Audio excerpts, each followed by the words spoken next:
Most people don't understand the importance of church history, and that's a problem. Well, today we're going to talk about that on Conversations with a Calvinist, which begins right now.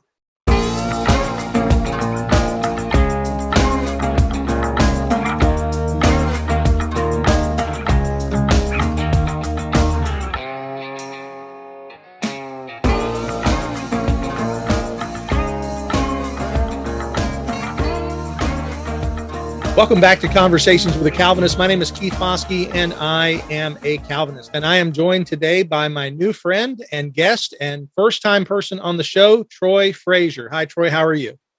Hey, I am doing very well. Thank you for having me on. I appreciate it. Yes, sir. And we're excited to have you with us today. To give you a little background on Troy. Troy is a Midwestern Baptist Theological Seminary graduate. He is also the co-founder of Revived Studios, a church history podcast studio that focuses on telling the stories of God's church through the ages. These encouraging stories of the past have been edifying and lifting up many and helping them to see the great cloud of witnesses their faith is a part of. He currently serves as a missionary in Cambodia and is married with 2 young kids. Again, Troy, I'm so grateful to have you on the program. I'm excited to talk about your work as a missionary, also your work on the podcast. And first of all, I just want to say thank you for reaching out to me, because it was nice to hear that the show is reaching people and you heard about it and wanted to come on the show. So thank you for that. Absolutely. No, I saw you having conversations. You've been putting up episodes for quite a while, and I was like, hey, I should reach out to him. I love sharing about church history. And as I mentioned before the show got going, you have a wonderful voice. I was hoping maybe you could read a sermon for one of my shows, Revive Thoughts, which you agreed to do. So I'm excited for when that comes out. So I thought it would be a great opportunity for us to collaborate and work together. And so, yeah, thank you very much for having me on. Yeah, absolutely. And I'm excited for those who are who don't know. As I said, Revive Thoughts is it's a podcast, and they do conversations like this. Like, you have a co-host that does the show with you, but you also have pastors who record record sermons that are from the past. The one that you gave me is from St. Augustine.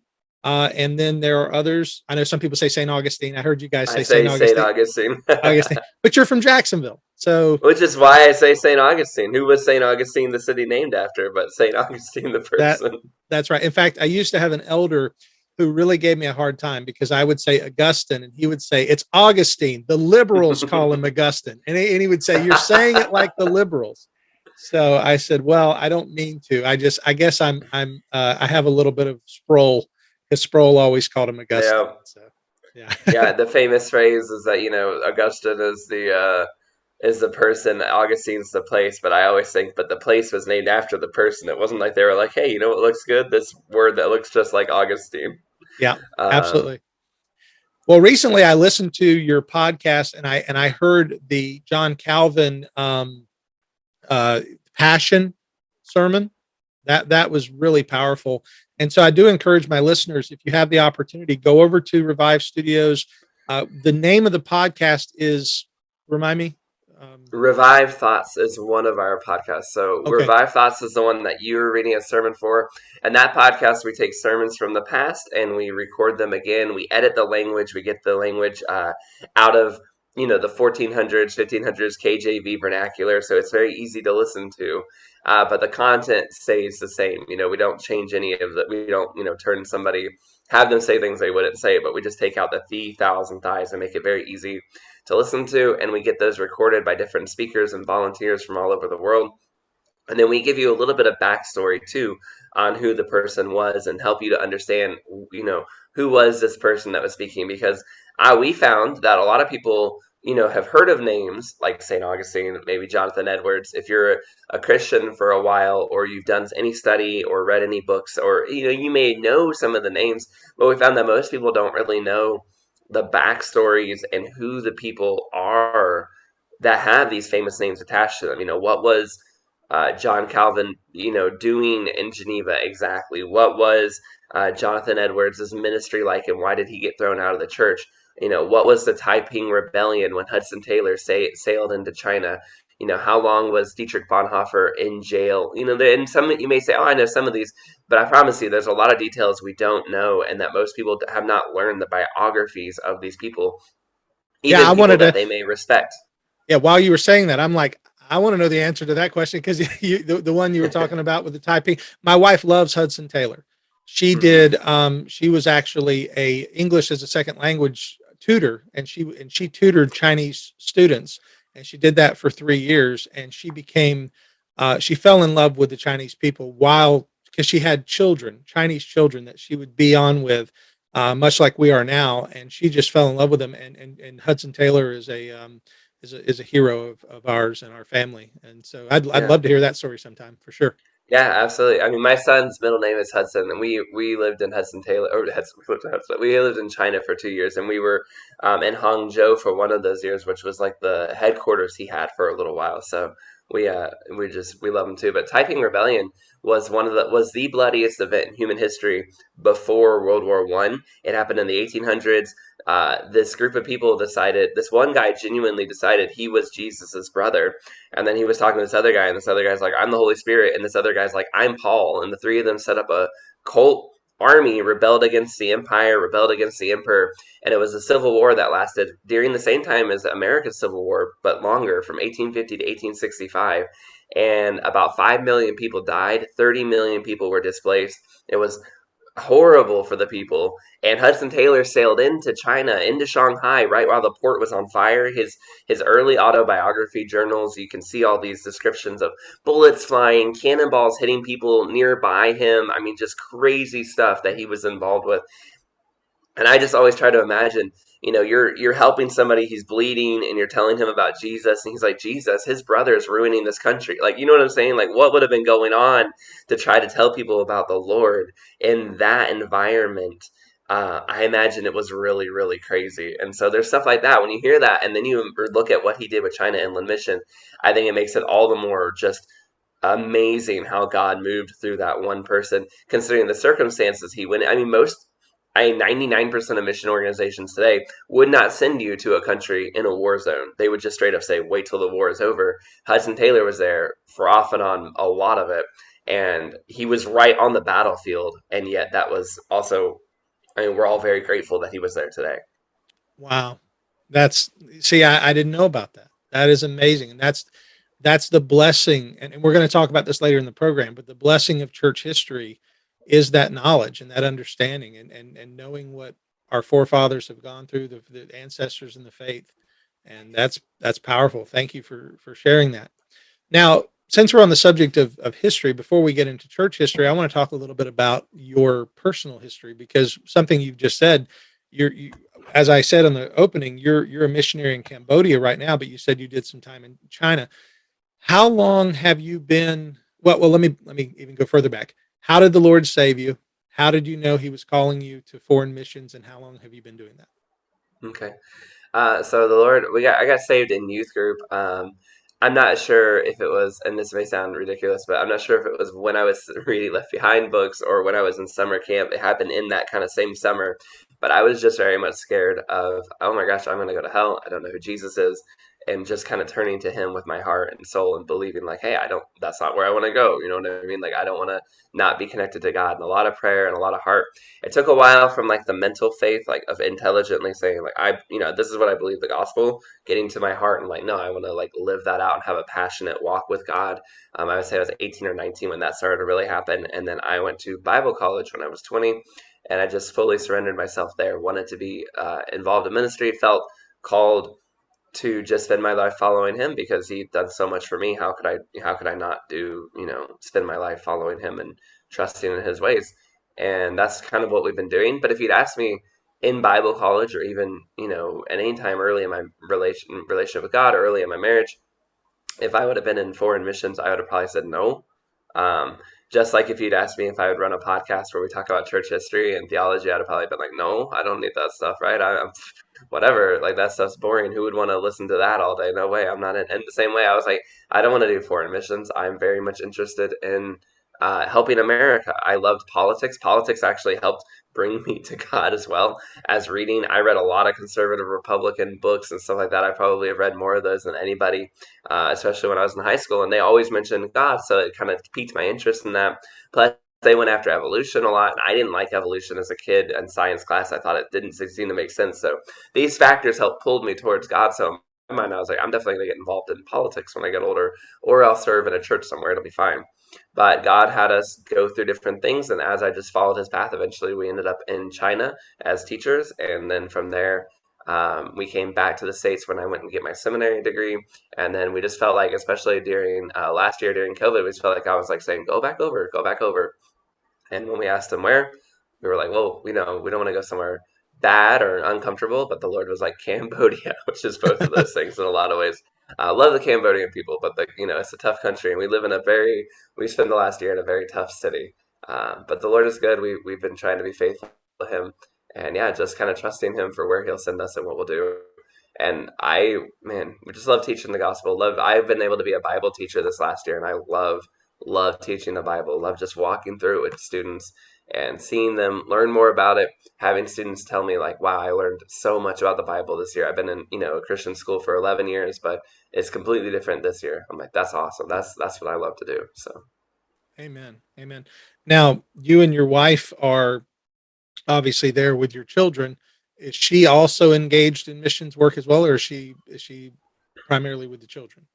no, she currently is. We're actually planning to move soon, and she'll be able to be more focused on the children. But currently, she was also a middle school social studies teacher in the current situation we are in, and she also is podcaster as well. She runs one of our shows, Martyrs and Missionaries, which is wildly more popular than my show, Revive Thoughts. So people love that show. The name itself just grabs them, and she does a really, really, really good job. And so, yeah, we she's involved with the podcasting side of the ministry, and she's also involved with the work we're doing right now as well. So, I have a question now.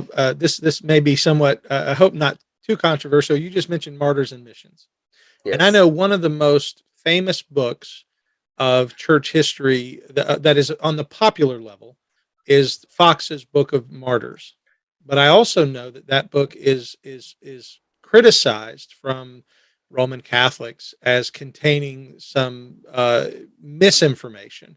And you Hmm. being a church history expert, I would like to ask: do you think that that's a fair characterization, or do you think that Fox's Book of Martyrs is a good resource? Because I mean, I don't know enough to say whether it is or Hmm. not. So, I'm not a scholar, so somebody might be able to just poke me apart from my research into that, because I have heard people say, well, we think he was exaggerating. So when this actually kind of goes back to studying church history in general, I sometimes think this is why people maybe get turned off by history. But so Fox's Book of Martyrs puts out this book saying, here's what happened, here's from my perspective, here's the stories I've been collecting. And I feel like it's probably pretty good. Maybe it's not perfect, but it's probably pretty good. That's been my kind of educated research. Most of the people at the time didn't have a problem with it. The Catholics had a problem with it, but of course they did. I mean, yeah, yeah, they're the that's bad guys yeah, in the yeah, story. So I mean, that yeah, makes sense. We and you could say, well, Protestants persecuted Catholics back. Okay, but we know that the Catholics persecuted a lot of Protestants, so it's not unheard of. That makes perfect sense that what Fox was saying was true. And then what happens is, 200 years later, 300 years later, we're looking at this, we're trying to figure out, neither of us are there. I think, but the people around Fox seem to believe it was probably pretty, decent, pretty good version of it. And the problem is, there's always this third group now that always goes in and goes, well, Fox is probably exaggerating, but the Catholics can't be fully right too. Let's just pick down the middle and say some of it's good, some of it's bad. But I feel like that just basically says Fox was kind of lying, right? Well, we yeah. don't have any real evidence that he was. And we're just saying that because we don't want to fully believe, we don't want to take a side historically. Another example is Charles Spurgeon's downgrade controversy, where I read several people who said, well, Charles Spurgeon basically said at the time, about history, if we don't stick to, if church history shows that the church will start to decline if it does not continue to kind of like reinvest itself into conservative orthodox values and stick with the truth, it will slowly just descend into liberal drift and just kind of wander off, basically. Which, I mean, goodness gracious, we live through that, we see that all the time, I'm sure. And and Spurgeon was very firm, like the church history shows us this is coming. We have to stand firm against this. And then other people said, you're out of line. He got voted out of his denomination pretty much. He left, but he was voted down and censured 2,000 votes to 7. And I mean, these were his friends, people he had preached with, people he had done conferences for. He had been to many of their churches. He had them speak at his church. I mean, he was very close with the people. And so to be voted down so, I mean, just hammered so hard by it was very hard on him. His wife even said that this controversy, she believed, was part of the reason he died younger. The stress and the Mm. anxiety and the weight of it just crushed him in his final days, she said. Now, he turned out to be absolutely dead on. I mean, he's correct. He had it all completely right, obviously, and history has vindicated Spurgeon's position.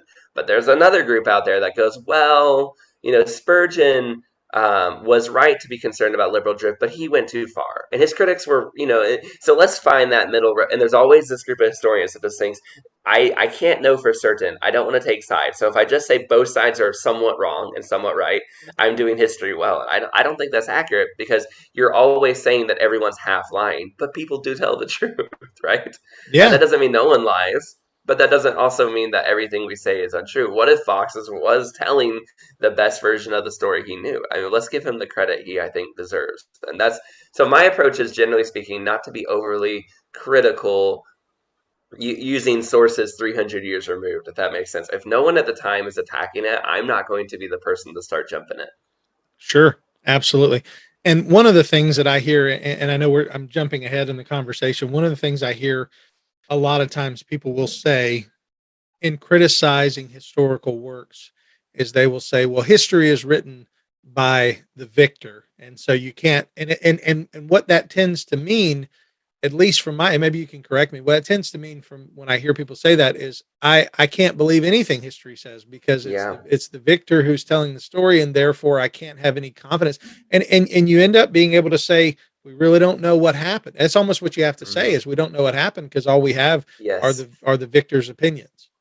Yep. No, history has become very much morally relativized. In fact, I argue that if you're running a seminary and you're listening, or you're running a Bible college or whatever, I don't know why you would be listening to me right now, but if you were listening to me in this, you clicked on this one, I highly encourage you, get a hold of your history department, because I believe most of the time we think, okay, we're going to be attacked head on in theology by progressivism and this theological drift and all this stuff. And I would say it's your history department is where it sneaks in first. Actually, they don't you're going to have progressives, sure, that come straight after the Trinity, but they don't normally start with the Trinity is false. Here we're coming straight into your, no, they're going to come in through the back door through the history department and say, oh yeah, no, but really, Jonathan Edwards has some problems, and Voltaire is actually worth studying, and actually, we need to rethink our look on blah blah blah, and we got to remember Charles Spurgeon was bourgeoisie, and they're going to do these things where they just slowly chip away at our heroes, and they slowly lift up the villains, and before you know it, nobody's trustworthy in history. They've completely relativized it all and turned all of church history into the, well, we don't want to make, they'll say, we don't want to make hagiographies, or we don't want to make too big a saint out of this guy, and so let's just drag him through the mud. And that's also false. And I always say, look, we're going to be in heaven with all these people. Do you want to have to go around heaven apologizing to them for ripping on them for your entire life? Okay, like, that doesn't mean we can't point out their flaws. I do think we have to point out flaws, but if you're just living in the flaws and you're not talking about the great things God has done through his church, you're studying church history wrong. Yeah, absolutely, absolutely. Um, so again, every time you talk, I come up with 1,000 questions, and I don't want to. I find you a fascinating young man. I appreciate the work that you're doing. I appreciate you as a missionary. My wife and I, as I said earlier, we love folks who do foreign missions. If there were people who wanted to learn more about your missions work, is there a website or something that they can go to find out if they wanted to Yeah. support? You can come to our Facebook group, Following the Frasers. That's kind of where we do all that. We try to have it a little bit private because we have to be a little bit careful, but we let lots of people in. So if you look like a real Facebook profile, we'll let you in. If you were created yesterday and you're in like 45 different groups, which sometimes they'll come in, I'll be like, I think you're a bot. But we try to let people in, even if we don't know them, who are listeners to our show, so they can follow us. But we do have to be a little bit careful because we do go to country. I mean, we live, actually, every country we've been outside of America is not open to the gospel directly, in a sense. So we have to be a little bit, just a little bit more cautious. So that's kind of where our little private group, where we can share updates and tell you what's going on, and be a little bit more forthright about the gospel and the ministry that we're doing there. So yeah, following the Frasers, a little Facebook group. Just join us. And like I said, we have lots of listeners that come in, so we're used to people who aren't, maybe necessarily people we know being in there. Absolutely. And that's Fraziers. Frasier, actually, S. like the old TV show.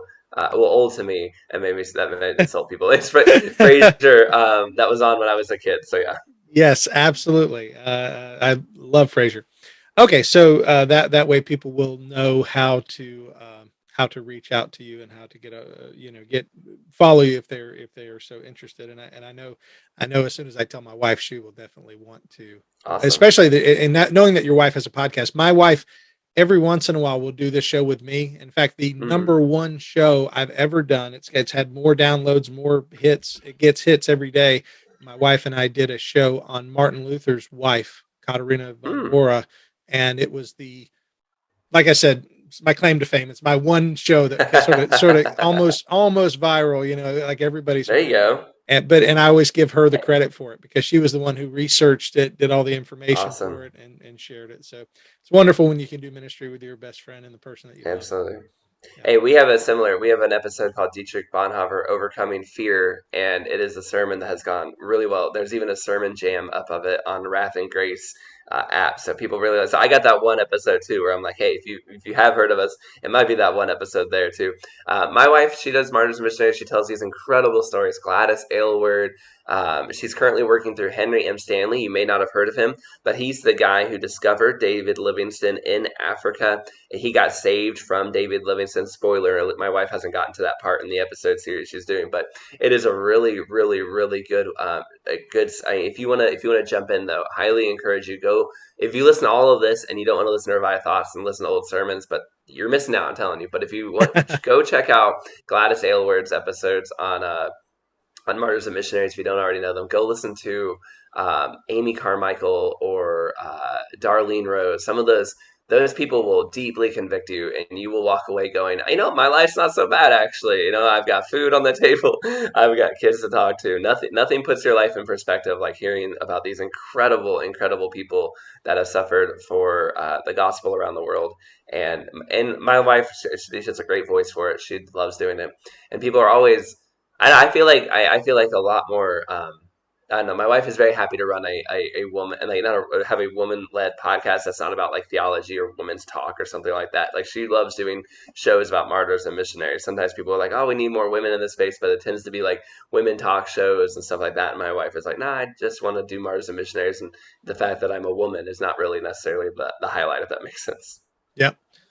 Well, getting back to your podcast, getting with the sermons is, I know that there are a ton of pastors who are unknown.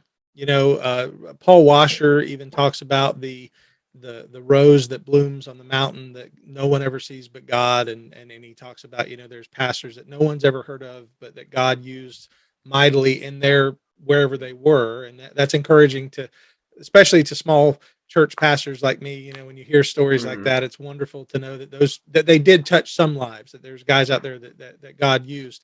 So if you were to say, here, I know you said you had your most popular one, but that doesn't always mean it's your favorite, because I know for Mm-hmm. me, like, I know what's most popular isn't always my favorite. Is there Sure. a sermon by somebody that none of us have probably heard of, but that you guys have done that you would say y'all need to hear this? Whew. Yeah, no. Go subscribe to Revive Thoughts and download all of them. I feel Okay, like that every download all of single them. week. Um, One off the top of my head, Christmas Evans, whom you may have heard of. His name itself kind of stands out. He was a kind of a Baptist Welsh gentleman from the early 1800s. He has a sermon called "The Triumph of Calvary." It is so good. He's very illustrative, and so like he paints a picture using Isaiah of a battlefield, and it's really cool. It puts the cross in a perspective that's really cool.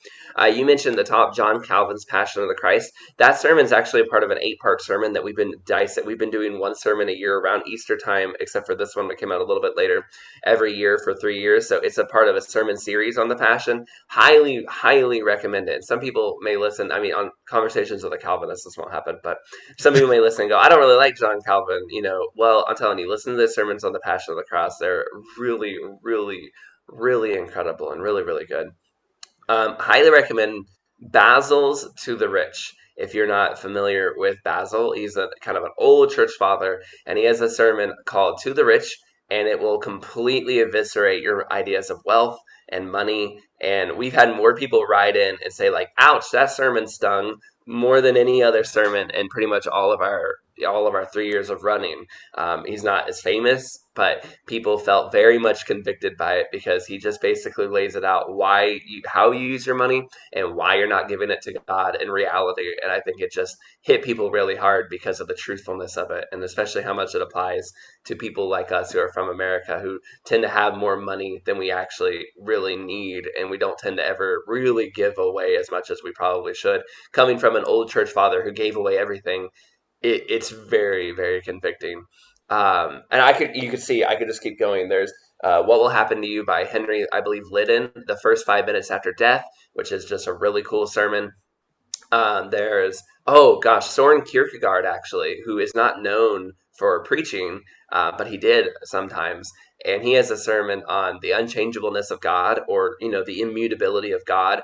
Oh my goodness, it is so incredibly good. His perspective on how to share the idea of God never changes, it was very powerful for me. It really, it really made me look at immutability differently after that. Just, he described God as the ability of God to be so patient while you sin.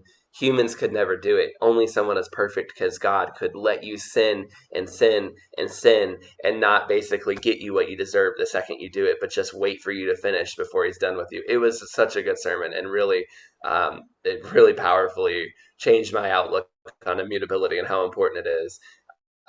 It just, gosh, you can see there's so many. There's Hudson Taylor's Compassion on the Multitude, which is a really good sermon on just him sharing. And some of these are famous people. Hudson Taylor's obviously pretty famous, but I'm just saying, like, there are so many of these sermons where I just go, man. Oh, Robert Murray McShane's sermon, Another Lily Gathered. He preached it as a funeral sermon for, I believe, a 14-year-old boy who died very, very sad. But he talked about how this boy is in heaven now, and it's just very powerful. Oh, David Livingston himself, actually, no one knows this. He gave a couple speeches. He only gave two in his entire lifetime. It was at a back-to-back conference, I believe, at Cambridge, and we have them. We went to the Livingston Foundation, asked for them, edited them, recorded them. We're the only place you can find them on the entire internet, pretty much, and you can listen to them there. So literally, they're pulled out of the archives. And we have a few sermons like that. George Matheson's Patience of Job was once preached before Queen Victoria, and it's been completely lost to history. But after searching and searching, we got a library to scan it to us, and it's really, really good one as well. Gave me a much better appreciation for the book of Job than I had before I listened to it. And again, it's crazy because it was once world famous, read around the world in newspapers, preached before Queen Victoria, and then just completely lost. No one knew about it until we brought it back out and put it back into recording. So we have a lot of sermons like that, where you'll hear people like Jonathan Edwards, people you'd expect, Jonathan Edwards, John Calvin, Charles Spurgeon, big names that you would expect to be on a show like this. But we have lots of sermons that you've probably never heard of. Everyone's completely forgotten. And then for the first time in, history, they're back, sermons by people like John Wycliffe or people like Thomas Aquinas, people that have really, truly been either forgotten, or the fact that they were preachers has really been forgotten. And we're bringing even a sermon by Boniface. Yeah, and that's what's amazing is you can't. I mean, any of us could pull up a sermon by John Piper or John MacArthur or R.C. Sproul, and they have 1,500, 2,000 sermons, at least, that are available in their own voice. But the only thing up until now, and up until guys like you and your podcast are doing, the only way we could do this is look at it. We couldn't hear it. We couldn't have it. Didn't have a voice. So I really appreciate what you guys are doing. Like I said, listening to the sermon that was preached, the Calvin sermon. I don't know who the gentleman was. He did a fantastic job, and it was like, this is. I know that I'm not listening to Calvin. I mean, I know it's not. Obviously, it's not being preached in his native tongue, but it's still like listening to a person. And so I do think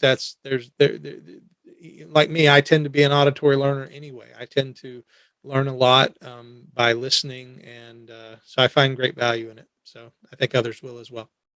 Thank you.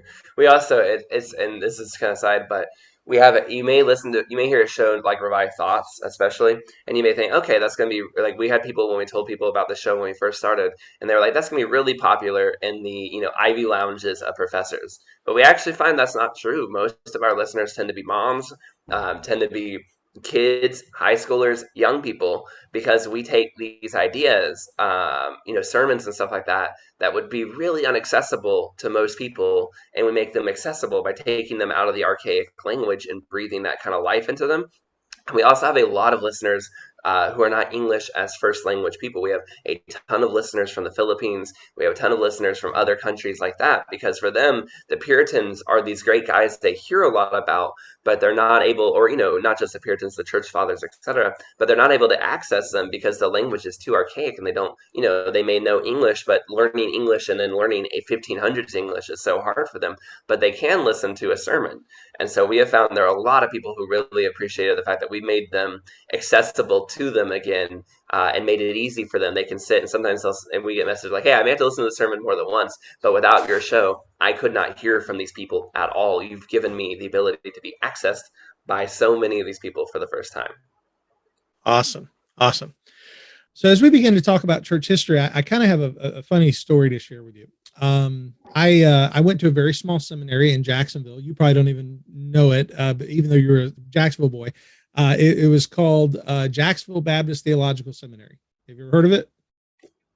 No, I can definitely say I have not. Yes, I always jokingly say I went to pastoral trade school. Unfortunately, I wasn't able to go to a larger school, but I was thankful for the place I did get to go. The men who were there loved the Lord. They loved me. They helped disciple me and train me and prepare me for ministry. And they were not reformed, but I became reformed because they taught me how to study. So I can blame them, even though they're not super happy about it. But years later, because I got my doctorate in 2008, years later, I went back to do some, I went back to take some refresher courses and stuff. It was no big deal, just going and learning a little bit. And one of the things that happened while I was there was I I was asked to teach a class because I had a doctorate, so I was asked to teach a class while I was there, and the class the class we discussed was history, and I said, "Oh, I would love to teach church history. I would love to teach on the early councils, and we could talk about Nicaea and what happened there. We could talk about Chalcedon. We could talk about these different things and how the church." How foundational these were in regard to Christian doctrines. And they looked at me strange. And they looked at me and they said, but wait a minute, those are Catholic councils. And I said, what do you mean Catholic councils? This was church councils. These were ecumenical councils. This wasn't Roman Catholic, but their view was all of those councils were all Roman Catholic.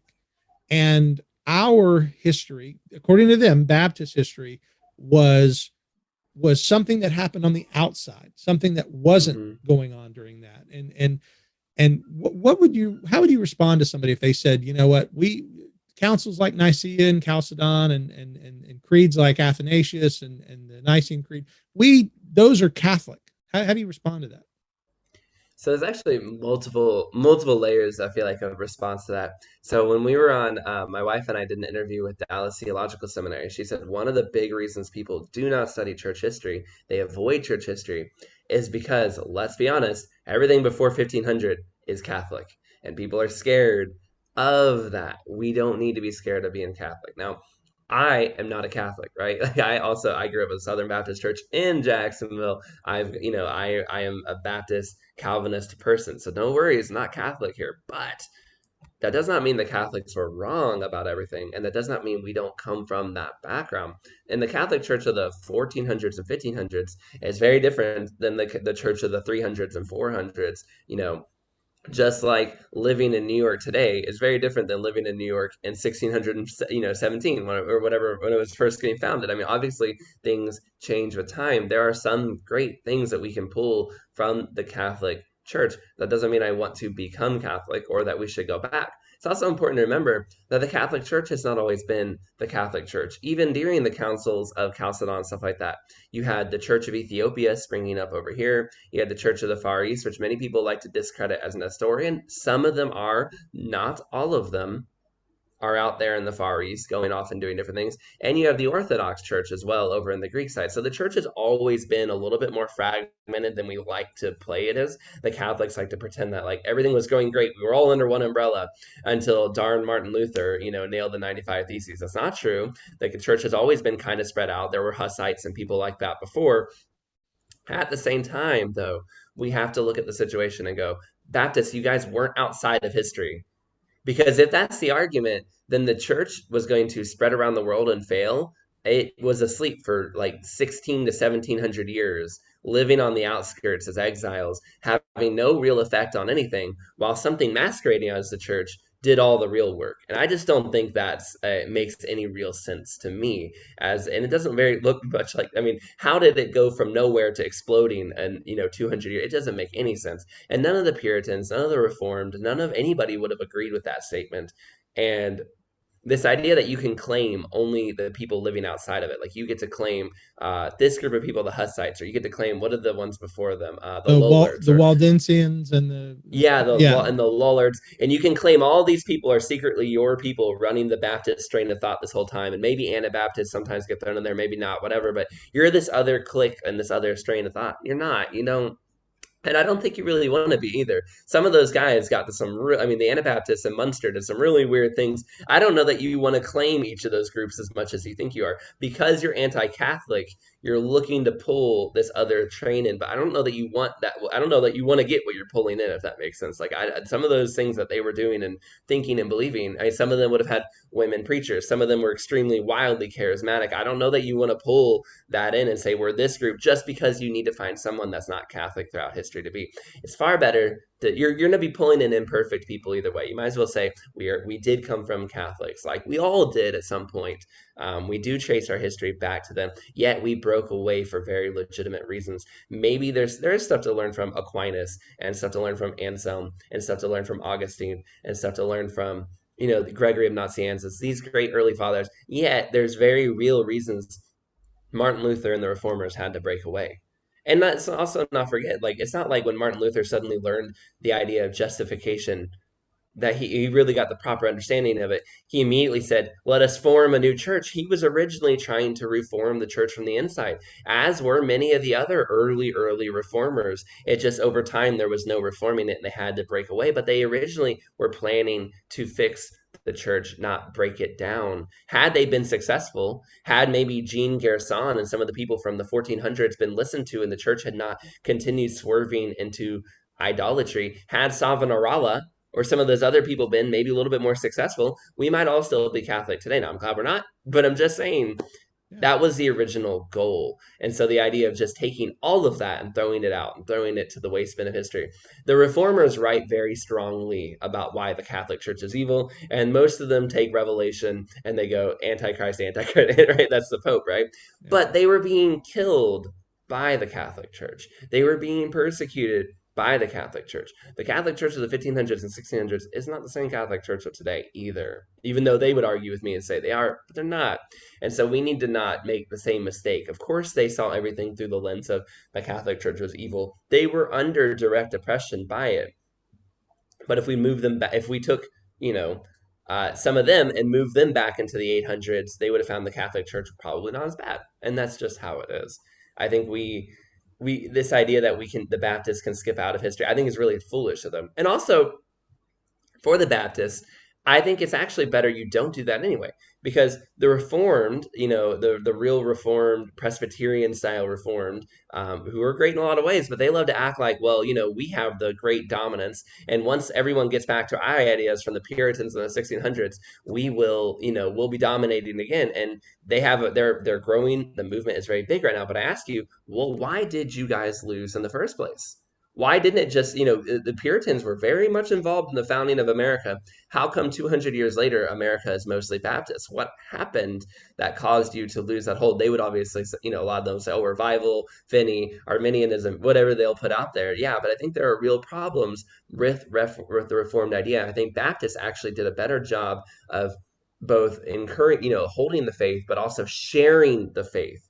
It wasn't until the Baptists really got the heart of the American people that the Americans suddenly became the great missionary nation that she was from the 1800s and 1900s. No other group of people have sent more missionaries, and no other group of people have spread the faith around quite like the Baptists in America in the 1800s, 1900s. That happened after they transitioned out of being the hardcore Reformed Puritans. Why?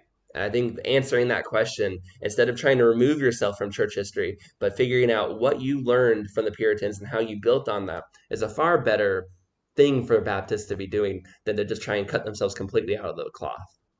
Yeah, absolutely. Absolutely. And just to be clear, I didn't teach the class. I I can see.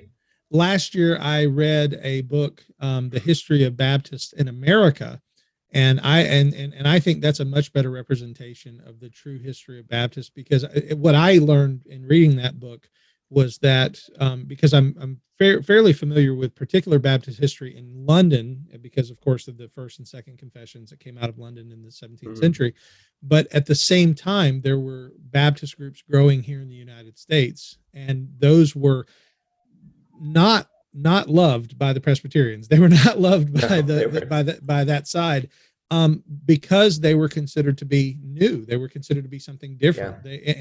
It's not as if they were pointing back. Those guys weren't pointing back and saying, no, we're just the latest iteration of this old group. Even the early Baptist, our church holds to the first confession, the first London Confession, and the whole point of the first confession is to say we're not the Anabaptists. This is not who we are. We are particular Baptists. We hold to particular Baptist theology, but we are not who you heard about in Munster. We are not who we are not the radicals that everyone is afraid of. And we do hold to an orthodox view of Christ, of salvation, of the essential Christian doctrines. And yeah, we don't baptize our babies, but yeah. So, all right. So moving on, then I want to, unless you have something else on that, I know you look like you. No, it's more just my thought is I love how to say this. I both love that everyone gets their sides and their people into such a knicker about this, and that is church history, is these people fighting very like, because there's some people who go, we need to all stop these fighting and uniting. Yeah, church history shows we're going to be fighting forever over these little details. Everyone we look up to was fighting with somebody over these details. But at the same time, one thing I love about church history too is, if you study church history honestly, you will find people from camps you don't agree with, and you will grow and learn from them, and you will have to go, wow, I can't, we don't view things the same way, but that person really knew God. A great example, G.K. Chesterton. He is a Catholic, not a person I would, but boy, his commentaries on the world are as sharp as anything you could ever touch. His kind of descendant, C.S. Lewis, most people who are familiar with him would say the same thing. I wouldn't agree with his theology per se, but man, his commentary on human beings and their relationship with God is as sharp as anything you can touch. In the same way, I don't come from this group, but there's no denying John Wesley, amazing, had powerful impact on the world. A.B. Simpson had a powerful impact on the world. People whom I don't agree with, they led movements by God. And even people I do agree with, like Jonathan Edwards or some of these other guys, they did things I wouldn't expect. Charles Spurgeon had, people are discovering, had kind of more of a healing ministry than people realize. When Jonathan Edwards was preaching his famous sermons, people were rolling on the floor, making very charismatic sounds. If that happened in a Reformed church today, people would lose their minds. And yet, historically, that was pretty common in revivals. And revivals, by the way, were originally a Puritan Reformed thing. Like, that was their thing before it got taken over by other people. And so we have to look around and go, history is more complex than I realize it is. And that people in camps I don't agree with, God has used. And that's one of the other problems with this idea that Baptists get to separate themselves from history is, I'm sorry, you're not the only people who had the Spirit of God this whole time. Like God has been moving and doing things, even in people like those Anglicans or like those Lutherans or those people you don't want to agree with or don't like. I'm sorry, but perfect theology is not the requirement for God using you. And even Amen. today, we do not have perfect theology either. I think sometimes we think, if I think the perfect thoughts, then I know God, and then God can use me. Wrong. Love him, love many people to death. They did not think about God the same way as me. In fact, they probably had very imperfect theology. God was still using them because they knew him. They may not have known him this in the way I would have liked them to, but they knew God. That is the requirement. Yeah, absolutely. And you know, as obviously a card carrying Calvinist, I'm convicted on what I believe, but I cringe when my fellow Calvinists would say that because someone's not a Calvinist, they're not saved. And I do Yeah. know guys who would go that far. And I have one of my favorite guests on the program is a man named Matthew Henson. He's a friend of mine. He's a very intelligent, articulate young man. And I always joke, he's my not yet Calvinist friend. And because I'm always picking at him about, about being a Calvinist, but he's not. And yet he's one of the people I respect most. And I love the historical relationship between, at least from what I understand, between Wesley and Whitefield, Yeah. which was a loving relationship between brothers, even though they stood on different sides of the question of predestination. On George, we did George Whitfield's funeral sermon, which was preached by John Wesley in an episode of Revive Thoughts, and we covered that back and forth they had. They really did have at one point real tension, and then they also really did recover and become quite good friends. Especially George, I think, made up a little bit more with Charles than John. I think that's just personality wise. John was a bit more of a hard nosed guy in general. I think he was closer with Charles in the first place, but him and John did bury the hatchet, and George Whitfield and John Wesley's like spiritual son, if you can, the guy who was influenced a lot by both of them, but more by George, was John Newton. And once they buried the hatchet of theology, the person that came after them, the kind of spiritual descendant of that Methodist work, John Newton, who, I mean, look at all the good he did for Britain and look at all the good he did for the world because he was trained by the people who were trained by these two guys. And because they put that theological disagreement to the side and came together, the world got rid of slavery. It was not quite as simple as that, but I'm just saying, like, you can see that deep connection. Had they continued to just drive the axe into each other because of disagreements, would we have gotten a John Newton? Would we have gotten a William Wilberforce? Would we, sure, we may have, God would have moved, but I'm just saying, you can see where good came from people saying, though we disagree on, and that's something too. We all have our beliefs, and I think we all, and some of them are wrong. I don't want to get ecumenical and say, because that's a very real danger. There are a lot of people who say we all have beliefs, we need to unite, so put the axes away, but they're coming with very false intentions, even if they don't know it. But at the same time, you can't perfectly understand the will of God and sovereignty and all these things. And so we need to learn to quit trying to force it, right? I would much rather, as a missionary, be working with a couple Arminians who love Jesus and really truly know God than a couple Calvinists who've read all the great books and are sitting in their office and they refuse to come out and do the work. You know what I'm saying? Like, Absolutely. I give me people who have a fire for God, who are out here doing something or out there doing something, who are getting off their office desk chairs, but who maybe see God differently. I'll take them over the guys who can tell me all the perfect justifications and doctrines, but they aren't doing it. They're not doing anything. That's right. But they can get That's into right. a great Facebook comment argument with me. Yeah, and that's the keyboard commandos. So, if I were to ask you, what do you think the average church goer in America today? What do you think if you were going to give a grade for their knowledge of church history, average church goer, and you're a person who loves church history, studied church history, went to Yeah, seminary. If you were to give a grade for the average person, I'm not asking you to be ugly, but being honest, where do you think we yeah. are? I'm gonna be ugly. We're all at F minuses. We Okay. are failing, and I'm not saying that to be mean. And somebody might have heard that and say, "How dare you?" But the point is, I thought I knew a lot about church history. I went to Bible college. I was a well read guy. I mean, I love reading books. I thought I knew a lot before I started Revive Thoughts. And when I started Revive Thoughts, I realized even the people I thought I knew, like a Charles Spurgeon or a Dietrich Bonhoeffer, I did not know. I did not know their biographies. I did not know how they thought. I didn't know who they really were.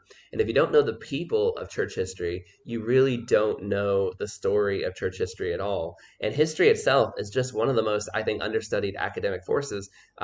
I think most people think they know more than they do. They'll hear that and they'll go, well, that's not true. Martin Luther, and then we get the Puritans, and then stuff happens, and the Baptists show up, and then here we are. I mean, it's not hard to know. That's you know. I promise you, most of us think we know a lot more than we do, and we're drifting, or we're at that point of knowledge where we have like 1 or 2% of knowledge, so we think we're really smart, when in actuality we haven't even begun to dip into the waters of how much we need to learn to get to where we need to go. Even now, I'm like, man, I've got a long ways to go before I feel like I actually know the story of how we got. I spent the last year writing an episode of our what we call our deep dives, where we spend 2 or 3 hours on a subject, writing and working through the story of the Church of Ethiopia. And I got to tell you, it's a wild, crazy story. It was very complex, very difficult to kind of figure out how all the pieces fit together. I learned so much that I had never known before. Nothing. I didn't have a scintilla of knowledge of how things were working and how Christianity in Africa was working. For 2,000 years, it's been there, and I couldn't have told you what was going on during that time. And I think we all are lacking just gigantic gaps in our knowledge of how we got to where we are. And even the people who love theology, they know, much like the Baptists, oh, well, I know theology, I know the Puritans or something. You know one strand of it because it agrees with you theologically, but you've got these other strands going around you and and interventing in there, and you don't know how they all piece together. But study it, learn it, listen to our podcasts, hear the stories, because the crazy thing is God has been using many of his faithful brothers and sisters, or our faith, sorry, he's been using many of our faithful brothers and sisters in Christ for I mean, years and years and years, and nothing will comfort you more than seeing God work through history. Nothing, man, you see war around the world. We have so many people who have gone. D.L. Moody was a chaplain in war. J. Gresham Machen was a YMCA soldier. Van Dyke was on a battleship. B.H. Carroll was literally a soldier trying to die in battle. I mean, we have so many brothers and sisters who have been through war. Oh, well, there's plagues out there. Well, that's okay. Martin Luther, helped bring in plague victims. John Wycliffe helped bring in plague victims. We have so many people who've survived the Black Plague and so many other things, or who didn't survive it and who were faithful all the way to the end. Oh, well, there are hard economic times. Well, hey, J.C. Ryle's entire family went bankrupt. David Livingston grew up with 6 or 7 brothers and a one-room apartment. We have people who survived poverty. Well, I might be sick. Well, we've had people who survived that. Well, I have depression. We've had people who survived that. Charles Spurgeon. We have people who lost their minds. A.B. Simpson and Hudson Taylor both had mental breakdowns. You can look to them for comfort. Oh, we have people who have physical handicaps. George Matheson was blind but preached before the Queen of England. We have people who've been through these different things. We know what that's like. There are, David Brainerd is a debilitating disease, but look at what his missionary biography did for the world. We can look to history and find, no matter what you think you're going through, someone has been through it already, and they can encourage you and they can help you and strengthen you. And we have to start realizing that we are surrounded by such a great cloud of witnesses as this. And it's not just the hall of faith from the Old Testament or the New Testament Acts, but the church has been going for 2,000 years, and their stories deeply edify us today. And as a church, when we learn that we're just a small part of church history, it frees us up and gives us so much courage to do what we need to do today. Wow. I just want to throw my headphones off and go preach. That was very good. That was very good, Troy. And I appreciate your passion. I appreciate your knowledge. And I would love to sometime just sit down and ask you a 1,000 questions. And I would try to answer them. Well, maybe we can have you on in the future and we can do this again, and we can Let's do it. Maybe if there is a listener who's out there right now who's interested in asking a question for a future episode, maybe they'll do that, and we'll kind of encourage that. But also, like I said, I just want to say, one, I've been very encouraged by your ministry, by your podcast, and by you sharing with me today. So I want to thank you for coming on the program. Thank you very much for having me on. I really appreciate it. Absolutely. And thank you, listener, for being with us today on Conversations with a Calvinist. This has been a unique episode. I'm so encouraged. Like I said, I feel like I want to get up and go preach. But Awesome. yeah, absolutely. And I hope that you have been encouraged as well. And like I said, if you have a question that you would like for me to address on a future episode, or maybe you'd like me to invite Troy back and talk about a particular subject in church history, please send me an email at calvinistpodcast@gmail.com. Again, that's calvinistpodcast@gmail.com. If you're watching this on Facebook, go and join our Facebook group, Conversations with the Calvinist. Just all you have to do is click on it and you'll get approved to come in.